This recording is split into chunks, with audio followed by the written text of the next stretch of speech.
Good morning students. Good morning sir. आवाज आ रही है ना बेटा? ऐसे मॉर्निंग सर। दिखाई दे रहा है साफ साफ? Yes sir. ठीक है। अच्छा बताओ, कहाँ तक पढ़ लिया था हमने? कौन सा टॉपिक चालू कर रखा था, एक बार बताना। कहाँ तक करवा दिया था? सर आपने ओबीटी क्वेश्चन आंसर भी सेंड किए थे। नहीं, टॉपिक कौन सा चल रहा था हमारा? कहाँ तक करवा दिया था? टॉपिक बताओ, टॉपिक। सर मृतोप जी पढ़ाना है। मृतोप जीवी करवा दिया था? सहजीवी तक करवा दिया था। ठीक है बेटा। देखो अब ध्यान देना, ये जो चैप्टर है ना, ये वैसे चैप्टर आपका लगभग लगभग कंप्लीट हो चुका है, लेकिन इस चैप्टर के कुछ कुछ पॉइंट बच रहे हैं। मतलब 2-4 पॉइंट बचे हुए हैं, वो मैं करवा देता हूँ। तो आज की जो क्लास होगी ना, आज की क्लास में आपका ये चैप्टर कंप्लीट हो जाएगा। इसमें हमने पढ़ा क्या है वो एक बार मैं वापस आपको रिवाइज करवा दूं। चैप्टर का नाम था पादपों में पोषण। चैप्टर का क्या नाम था? पादपों में पोषण, ये चैप्टर था हमारा। ठीक है। और इस चैप्टर में हमने पढ़ा क्या था? जो हमारे स्टडी पॉइंट थे, थोड़ा सा ध्यान दोगे। जो स्टडी पॉइंट थे, जो हमने स्टडी किया है, एक तो पढ़ा था पोषण। एक तो क्या पढ़ा था हमने? पोषण पढ़ा था। पोषण का मतलब समझा था। नंबर 2 पर है पोषण की विधियां। पोषण की विधियां सबसे पहले पढ़ा था हमने पोषण, कि पोषण क्या चीज है। फिर मैंने पोषण की सारी जानकारी तुम्हें दी थी। पोषण का मतलब समझाया था, पोषण कैसे होता है, वो क्या खाने से पोषण होता है, क्या नहीं खाने से पोषण नहीं होता है। तो पोषण के बारे में सारी जानकारी दी थी। उसके बाद में जो सेकंड टॉपिक मैंने स्टार्ट किया था वो था पोषण। वो था बड़ा आवाज बंद करो, आवाज। तुषार, सेकंड पॉइंट जो हमने पढ़ा था वो था पोषण की विधियां। अब मैंने पोषण की कितनी विधि पढ़ाई है तुम्हें? 4। स्व पोषण, विषम पोषण, एक सहजीवी और एक मृतोपजीवी। तो थोड़ा सा नोटिस करना, जो पोषण की जो फर्स्ट विधि थी, पोषण की फर्स्ट विधि, और पोषण की फर्स्ट विधि कौन सी थी? स्व पोषण। सेकंड कौन सी थी? विषम पोषण। थर्ड कौन सी थी? मृतोपजीवी। और फोर्थ कौन सी थी? फोर्थ थी सहजीवी। ठीक है। अब नोटिस करना, नोटिस आपको ये करना है। ये चीजें मैं दोबारा इसलिए बता रहा हूं कि कुछ ज्यादा तो नहीं कह सकता, लेकिन कुछ हमने पॉइंट छोड़े इस चैप्टर से। कुछ पॉइंट छोड़ दे, बस उसको पूरा करवाना है, फिर आपका चैप्टर क्या हो जाएगा? कंप्लीट हो जाएगा। देखो पोषण में हमें कुछ नहीं पढ़ना है, पोषण हमारा कंप्लीट हो गया। पोषण की विधियां, पोषण की जो विधियां है वो पूरे चैप्टर को कवर करती है। मतलब पूरा चैप्टर किसके पीछे चल रहा है? पूरा चैप्टर चल रहा है पोषण की विधियों के पीछे। ठीक है। इसमें पहली विधि स्व पोषण, दूसरी विषम पोषण, तीसरी मृतोपजीवी, और चौथी जो विधि थी वो कौन सी थी? सहजीवी। एक बार मेरे को बताना, आवाज सही आ रही है क्या मेरी? सही आ रही है। और दिख भी रहा है ना? Yes sir. अब ये पलक पलक सही आ रही है। ठीक है। तुषार, आवाज म्यूट करो आप भी। देखो अब हमें क्या पढ़ना है? ये स्व पोषण। और स्व पोषण में मैंने तुम्हें एक शब्द पढ़ाया था। स्व पोषण में तुम्हें एक टॉपिक तैयार करवाया था जिसे हम बोलते हैं प्रकाश संश्लेषण। क्या बोलते हैं उसको? प्रकाश संश्लेषण। ये टॉपिक करवाया था कि नहीं करवाया था? प्रकाश संश्लेषण वाला टॉपिक करवाया था। और प्रकाश संश्लेषण मैंने तुम्हें यह भी बताया था कि प्रकाश संश्लेषण पेड़ पौधों के द्वारा भोजन बनाई जाने वाली एक विधि है। इस विधि के अंतर्गत पेड़ पौधे कच्ची सामग्री लेकर भोजन बनाते हैं, और पेड़ पौधों के द्वारा जो कच्ची सामग्री ली जाती है वो CO2, खनिज लवण, सूर्य का प्रकाश, पर्णहरित और जल। और पेड़ पौधे जो भोजन बनाते हैं वो किस रूप में बनाते हैं? पेड़ पौधे जो भोजन बनाते हैं वो बनाते हैं कार्बोहाइड्रेट के रूप में। किस रूप में बनाते हैं? कार्बोहाइड्रेट। तो छोटा सा टॉपिक बच रहा था। वैसे लगभग लगभग आपका चैप्टर क्या हो चुका है? कंप्लीट हो चुका है। लेकिन इस प्रकाश संश्लेषण में मुझे एक एक्सपेरिमेंट पढ़ाना है। बस थोड़ा सा मैटर है, फिर आपका ये चैप्टर पूरा हो जाएगा। देखो क्या पढ़ाना है, नोटिस करना बेटा। हेडिंग तो हमारी यही होगी, प्रकाश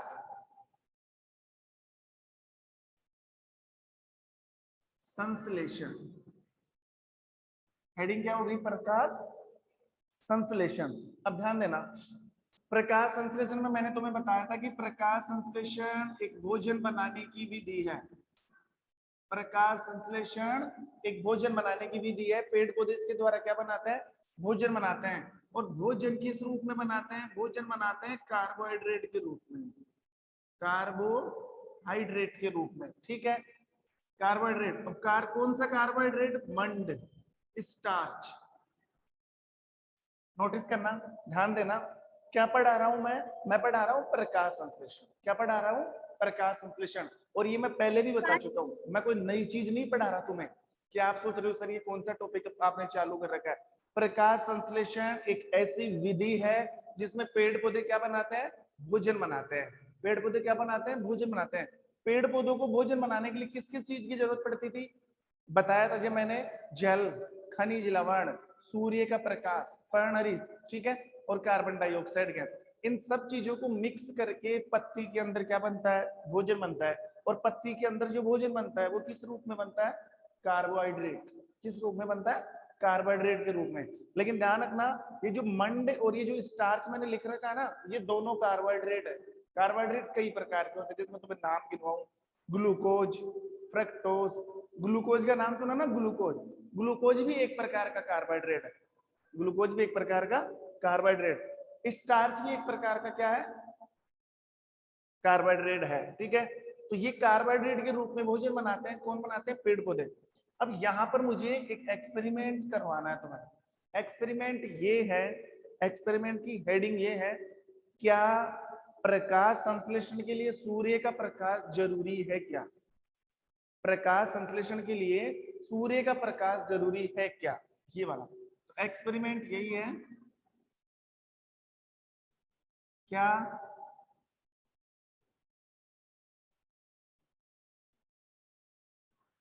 प्रकाश संश्लेषण के लिए, क्या प्रकाश संश्लेषण के लिए सूर्य का प्रकाश आवश्यक है क्या।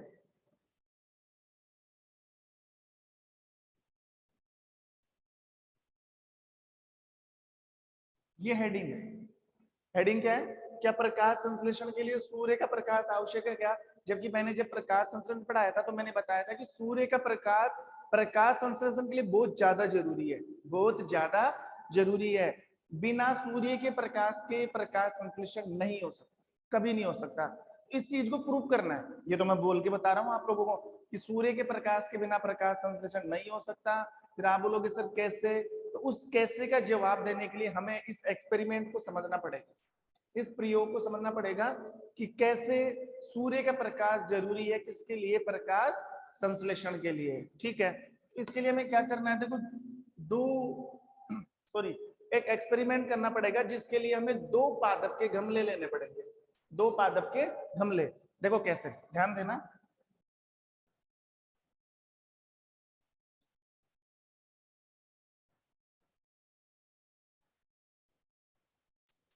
एक गमला ये रहा,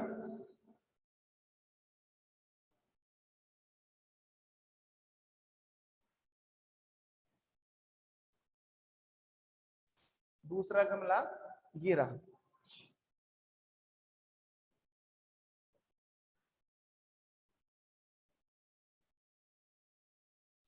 ठीक है।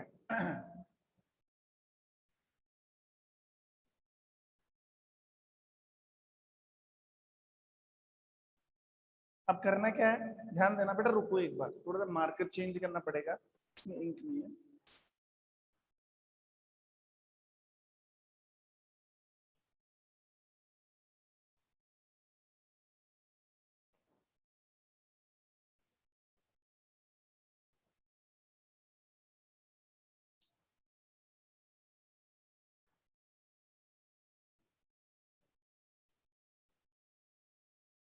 हाँ देखो, दो गमले ले लिए, मान लो ये जो गमला है वो है ए और ये वाला जो गमला है वो है बी।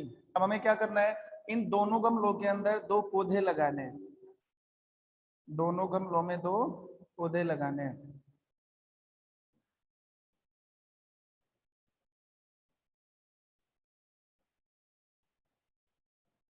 दो पौधे हमने लगा दिए और ये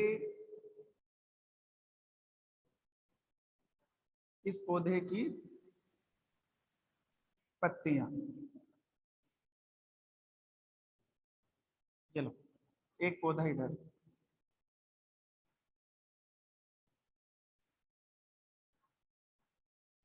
अब नोटिस करना, ध्यान देना, दो गमले ले रखे हैं और दोनों गमलों में क्या लगा रखे हैं, दो पौधे लगा रखे हैं। पौधे से मतलब है क्योंकि पादप ही, पौधा ही प्रकाश संश्लेषण करता है, और पादप का कौन सा भाग प्रकाश संश्लेषण करता है, पादप का पत्ती वाला भाग, पादप का पत्ती वाला भाग जो वायवीय भाग होता है वही प्रकाश संश्लेषण करता है। तो हमें ज्यादा नजर किस पे रखनी है, हमें ज्यादा नजर रखनी है पत्ती के ऊपर। किसके ऊपर रखनी है, पत्ती के ऊपर। और आपको ये देखना है कि क्या पत्ती में प्रकाश संश्लेषण होता है क्या, साथ के साथ आपको ये भी नोटिस करना है कि क्या पत्ती में सच में सूर्य के प्रकाश के द्वारा ही प्रकाश संश्लेषण होता है, क्या सच में सूर्य का प्रकाश प्रकाश संश्लेषण के लिए जरूरी है क्या। ये सारी चीजें आपको मिल जाएगी यहाँ देखने को। तो अब आपको क्या करना है, हमें करना ये है कि हमने दो पौधे तो ले लिए, एक पौधे को उठाओ और एक पौधे को तो रख दो सूर्य के प्रकाश में, एक पौधे को तो रख दो सूर्य के प्रकाश में, और दूसरे पौधे को रख दो बंद कमरे में, एक अंधेरे कमरे में जहां पर सूर्य का प्रकाश नहीं पहुंचता है। क्या बोल रहा हूं मैं ये बोल रहा हूं, नहीं है, मैं ये बोल रहा हूं हमें दो पौधे लेने हैं, एक पौधे को तो उठाओ और एक पौधे को तो रख दो सूर्य के प्रकाश में।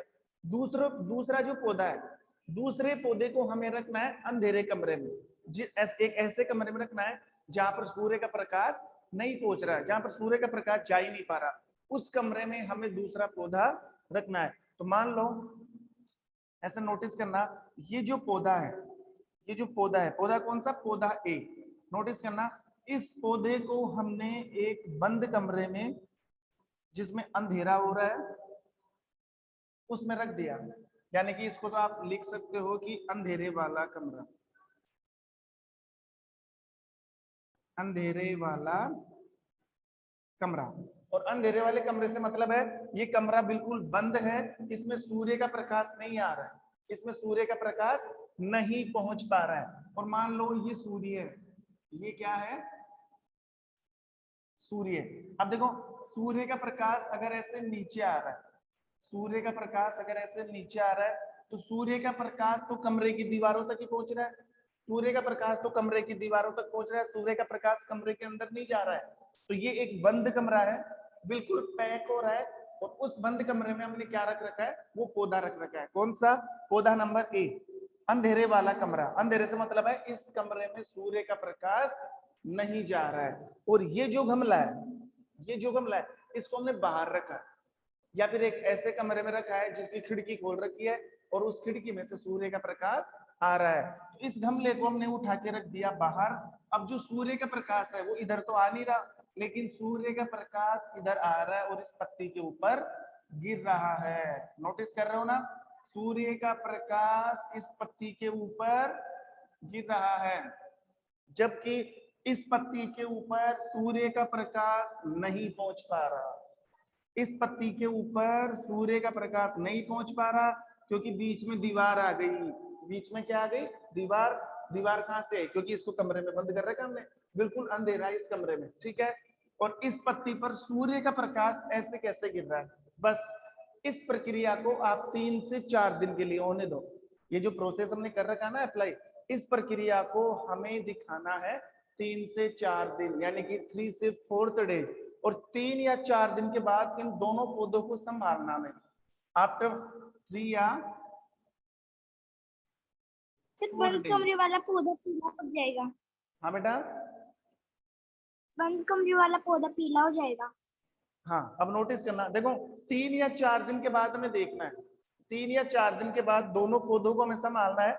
अब सबसे पहले नोटिस करना, आप उस कमरे में जाना जो बिल्कुल बंद था, जिस कमरे में अंधेरा था, जिसमें हमने पौधा नंबर ए रखा हुआ था, पौधा नंबर 1 को, इस वाले पौधे को संभालना और इसकी इस एक कोई सी भी एक पत्ती तोड़ लो।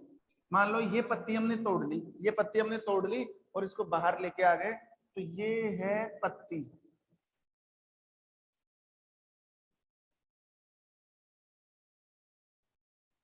और ये कौन से पौधे की पत्ती है?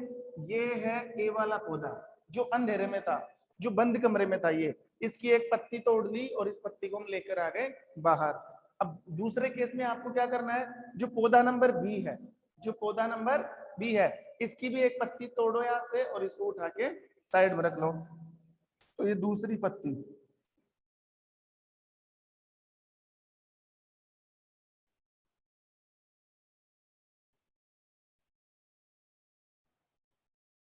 ये लो। और ये है पौधा नंबर बी, ये पौधा नंबर ए और ये पौधा नंबर बी। अब आपको क्या करना है, हमें कैसे पता लगेगा कि कौन से पौधे में प्रकाश संश्लेषण हुआ? देखने पर तो पता नहीं लगेगा, और आप अगर थोड़ा बहुत जानकारी रखते हो, थोड़ा बहुत जानते हो प्रकाश संश्लेषण के बारे में, तो देखने से भी पता लग जाता है। जो बंद कमरे में जो पत्ती थी, जो अंधेरे में जो पत्ती थी, वो थोड़ी सी मुरझा जाएगी, वो ब्लैक ब्लैक सी हो जाएगी। और जो जो पत्ती बाहर थी, सूर्य के प्रकाश में थी, वो बिल्कुल ताजा रहेगी, फ्रेश रहेगी। लेकिन उससे तो हम पता नहीं लगा सकते कि प्रकाश संश्लेषण हुआ है कि नहीं हुआ। इन दोनों पत्तियों में हमें कैसे पता लगेगा कि कौन सी पत्ती ने प्रकाश संश्लेषण किया है? हमें कैसा पता लगेगा कि कौन सी पत्ती ने भोजन का निर्माण किया है, भोजन बनाया है, कार्बोहाइड्रेट बनाया है? तो भोजन किस रूप में बन रहा है, वो मैंने पहले बता दिया था। भोजन बन रहा है कार्बोहाइड्रेट के रूप में। भोजन किस रूप में बन रहा है? कार्बोहाइड्रेट। आपको कुछ नहीं करना, दोनों पत्तियों में देख लो किस में कार्बोहाइड्रेट बन गया, क्योंकि प्रकाश संश्लेषण के द्वारा भोजन किस रूप में बनता है? कार्बोहाइड्रेट के रूप में। प्रकाश संश्लेषण के द्वारा भोजन किस रूप में बन रहा है? कार्बोहाइड्रेट। बात समझ में आ रही होगी? अगर दोनों पत्तियों में से जिसमें भी कार्बोहाइड्रेट बन गया, तो समझ लो उसने प्रकाश संश्लेषण कर लिया, क्योंकि प्रकाश संश्लेषण से ही क्या बनता है? कार्बोहाइड्रेट। बिना प्रकाश संश्लेषण के कार्बोहाइड्रेट नहीं बनेगा। तो सीधा सा एक्सपेरिमेंट है, दोनों पत्तियों में चेक कर लो, जिसमें कार्बोहाइड्रेट बन चुका है, कार्बोहाइड्रेट का मतलब है भोजन, कार्बोहाइड्रेट का मतलब क्या है? भोजन। जिस पत्ती में अगर कार्बोहाइड्रेट बन गया, जिस पत्ती में कार्बोहाइड्रेट बन रहा है, तो समझ लेना उस पत्ती ने प्रकाश संश्लेषण कर लिया। ठीक है, ये तो चीज समझ में आ गई। दूसरी बात कि सर हमें कैसे पता लगेगा कि कौन सी पत्ती ने प्रकाश संश्लेषण किया है या कौन सी पत्ती में कार्बोहाइड्रेट है? कार्बोहाइड्रेट का पता कैसे लगाएं? चलो ये तो समझ में आ गया कि जिसमें कार्बोहाइड्रेट होगा ना, वो प्रकाश संश्लेषण कर रहा है। लेकिन कार्बोहाइड्रेट का पता कैसे लगेगा हमें? तो ध्यान देना, कार्बोहाइड्रेट का पता लगाने के लिए एक छोटा सा टेस्ट होता है। उस छोटे से टेस्ट से, उस छोटे से एक्सपेरिमेंट से आप कार्बोहाइड्रेट का पता लगा सकते हो। किससे? और वो है आयोडीन। देखो एक केमिकल आता है,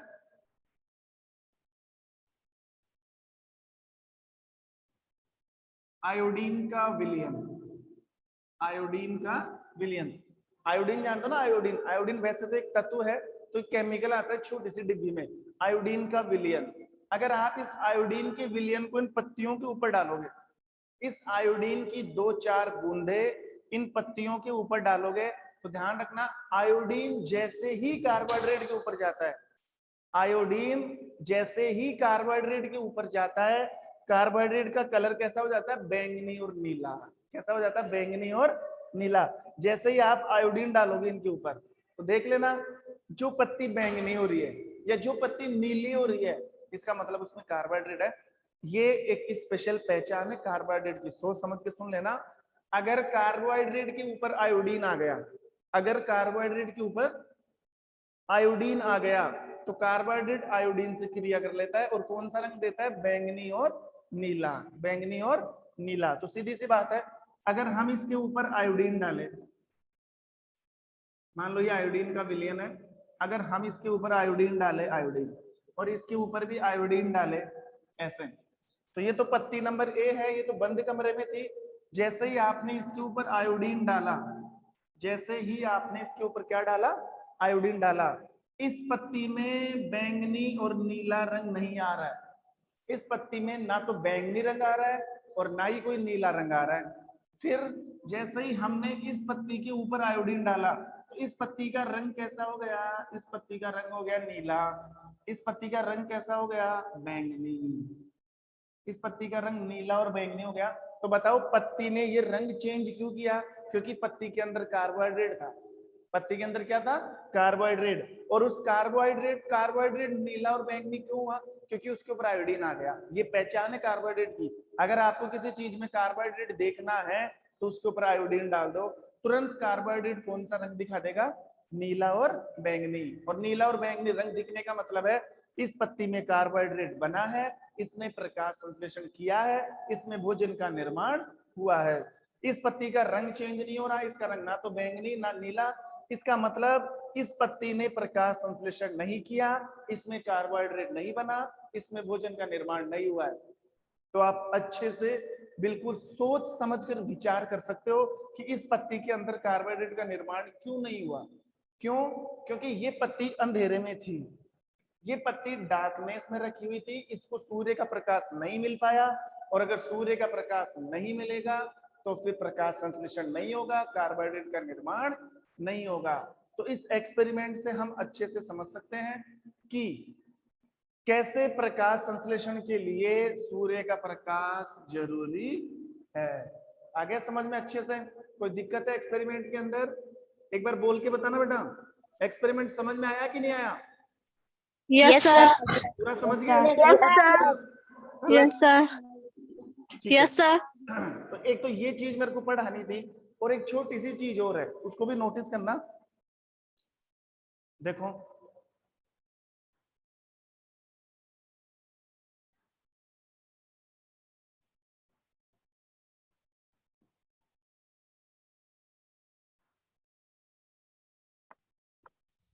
बच्चे को बोल देना ये बंद कर देगा वॉइस को यहाँ से और वीडियो को यहाँ, तो अपने फोटो नहीं दिखेगी। अभी आवाज जैसे मैं आवाज करूंगा ना। बंद करो बेटा, आवाज। हाँ राजेश जी मैं कर रहा हूँ, मैं कर रहा हूँ हाँ सर। देखो यहाँ से। एक छोटी सी चीज मुझे और बतानी थी। ये पढ़ रहे थे हम पोषण की जो भी दिया थी, एक तो स्व पोषण, और स्व पोषण से रिलेटेड एक टॉपिक था फोटोसिंथेसिस, प्रकाश संश्लेषण। उस प्रकाश संश्लेषण की टोटल डिस्क्रिप्शन या उस प्रकाश संश्लेषण की टोटल जानकारी मैंने दे दी। उसके बाद में विषम पोषण, ये कंप्लीट है, इसके अंदर हमें कुछ नहीं पढ़ना। हाँ सॉरी, हमें मृतोपजीवी और सहजीवी के बारे में कुछ नहीं पढ़ना, ये मैंने पढ़ा दिया था। इसमें थोड़ा सा एक टॉपिक देखना हमें विषम पोषण के अंदर। तो एक बार विषम पोषण पर नोटिस करना।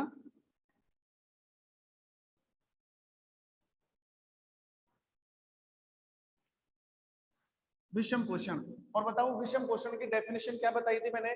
विषम पोषण की डेफिनेशन मैंने ये बताई थी, देखो स्व पोषण की डेफिनेशन तो वो थी, वे सजीव या वे घटक जो अपना भोजन स्वयं बनाते हैं, जो भोजन के लिए किसी दूसरे पर निर्भर नहीं होते।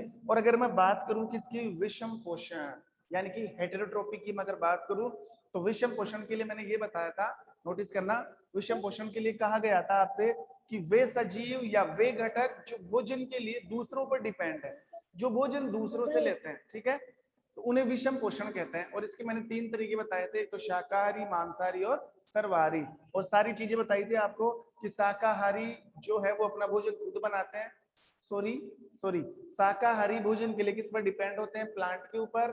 शाकाहारियों पर डिपेंड है मांसाहारी, और मांसाहारियों के ऊपर डिपेंड है सर्वाहारी। इतनी चीज हमने क्लियर कर ली थी। तो इस विषम पोषण में अब आपको 2 वर्ड पढ़ने हैं। 2 वर्ड कौन से हैं? एक तो परपोषी, एक तो परपोषी, और जो दूसरा शब्द है वो है परजीवी। एक तो परपोषी पढ़ना है और एक है परजीवी, ठीक है। तो परपोषी का मतलब क्या है? परपोषी का मतलब ये है जो भोजन के लिए, जो भोजन के लिए दूसरों पर निर्भर होते हैं,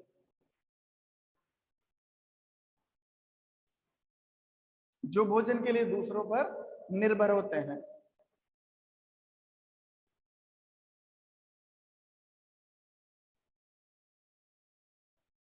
सर जो आप करा रहे हो ये भी करना है ना नोटबुक में? नहीं बेटा, इसमें क्या 2-4 वर्ड रह गए थे। ये जो विषम पोषण वाला है ना वो मैंने पहले करवा दिया था, लेकिन वो क्या बुक में 2-4 एग्जाम्पल एक्स्ट्रा दे रखे हैं, मैंने देखा था बुक के अंदर, तो वो बताने मेरे को, ठीक है। देखो एक बार, परपोषी का मतलब होता है, देखो एक तो होता है स्वपोषी और एक होता है परपोषी। इसके ऊपर ही लिखा हुआ है स्वपोषण से बना स्वपोषी और विषम पोषण से बना विषम पोषी, या परपोषी विषम पोषी एक ही बात है। बताया था ना मैंने, विषमपोषी या परपोषी। परपोषी का मतलब जो भोजन के लिए दूसरों पर क्या होता है, निर्भर, जो खाना किससे ले रहे हैं, दूसरों से ले रहे हैं, ठीक है। और परजीवी का मतलब होता है जो भोजन किससे लेते हैं, परपोषी से। जो भोजन किससे लेते हैं, परपोषी, परजीवी जो भोजन परपोषी से ले। बस इतनी सी पहचान है, इतना सा आपको ध्यान देना है।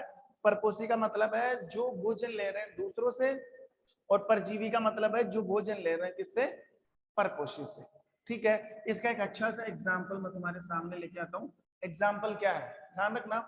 जू सबने देखी है, जू, जू जो सिर के अंदर होती है, बालों में पाई जाती है, वैसे लड़कियों के बालों में ज्यादा होती है जू, ठीक है। तो एक तो है जू, और जू किसके बालों में रहती है, मानव के बालों में, हालांकि जानवरों के बालों में भी होती है, लेकिन हमें समझना एग्जाम्पल, ठीक है। एक तो जू है और एक मानव। तो यहाँ पर जो मानव है ना, मानव, यहाँ पर मानव तो हो गया परपोषी, ठीक है, और जू हो गई परजीवी। यहाँ पर मानव तो परपोषी और जू क्या हो गई, परजीवी। कैसे, समझना ध्यान से।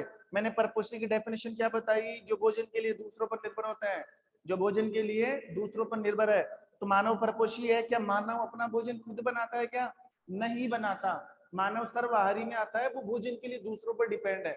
मानव अपना भोजन शाकाहारी से भी लेता है, मानव अपना भोजन मांसाहारी से भी लेता है, या और किसी जानवर की, यहाँ पर भैंस का भी एग्जाम्पल हम लेना, तो भैंस भी अपना भोजन खुद नहीं बनाती। गाय का भी एग्जाम्पल है, तो गाय भी अपना भोजन नहीं बनाती, वो भी भोजन लेती है दूसरों से, वो भी भोजन लेती है किससे, दूसरों से। तो ये परपोषी। तो मान लो मानव परपोषी है, मानव अपना भोजन ले रहा है दूसरों से, ठीक है।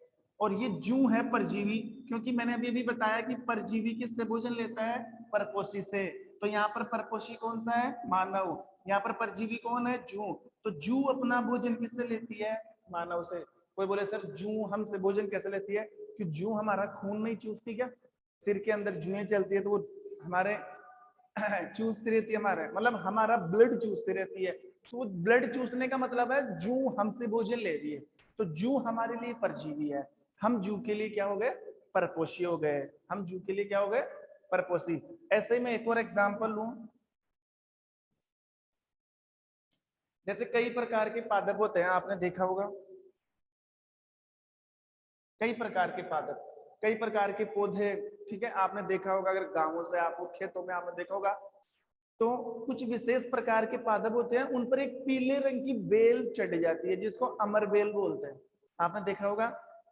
एक जैसे अगर मैं गांवों की बात करूं, आप थोड़ा बहुत जानते हो, तो एक जानवरों के लिए चारा आता है जिसको हम बोलते हैं रिंजिका, उसके ऊपर पीले रंग की एक बेल चढ़ जाती है। एक बार बताना, जानते हो रिंजिका, जानते बेटा, नो सर। नहीं जानते। अच्छा, एक पीले रंग की बेल चढ़ जाती है पेड़ पौधों के ऊपर, किताब के अंदर देखना पीले रंग की बेल लिपटी हुई है पौधे के ऊपर, ठीक है। देखना, नोटिस करना। जैसे मान लो ये पादप है, जैसे मान लो ये पादप है, तो इस पूरे पादप के ऊपर, इस पूरे पादप के ऊपर एक पीले रंग की बेल लिपटी होती है ऐसे। तो ये जो पीले रंग की बेल है ना, बेल, ये परजीवी है। ये अपना भोजन खुद तो बना नहीं सकती, ये अपना भोजन किससे ले रही है, पेड़ पौधों से ले रही है। तो ये भी एक प्रकार की परजीवी है। जैसे जू हमारे सिर के अंदर स्थित है ना, ऐसे समझ लो जो हमारे सर के ऊपर लिपटी हुई है बालों से, वैसे ही ये अमरबेल, इसको अमरबेल बोलते हैं, अमरबेल। इसको क्या बोलेंगे, अमरबेल। और ये अमरबेल किसके ऊपर लिपटी हुई है, ये अमरबेल लिपटी हुई है पादप के ऊपर। किसके ऊपर लिपटी हुई है, पादप के ऊपर। तो अमरबेल एक एग्जाम्पल हो गया किसका, परजीवी का। बस एक छोटा सा एग्जाम्पल हो रहा है, वो भी मैं समझा दूं। देखो एक और एग्जाम्पल है, और एग्जाम्पल ये है कि एक विशेष प्रकार का पादप आता है जिसका नाम है घटपर्णी पादप। एक विशेष प्रकार का पौधा होता है जिसका नाम है घटपर्णी पादप। घट का मतलब होता है घड़ा, घट का मतलब घड़ा। एक ऐसा पादप जिसका आकार किसकी तरह होता है, मटके की तरह। किसकी तरह होता है, घड़े की तरह, ऐसे।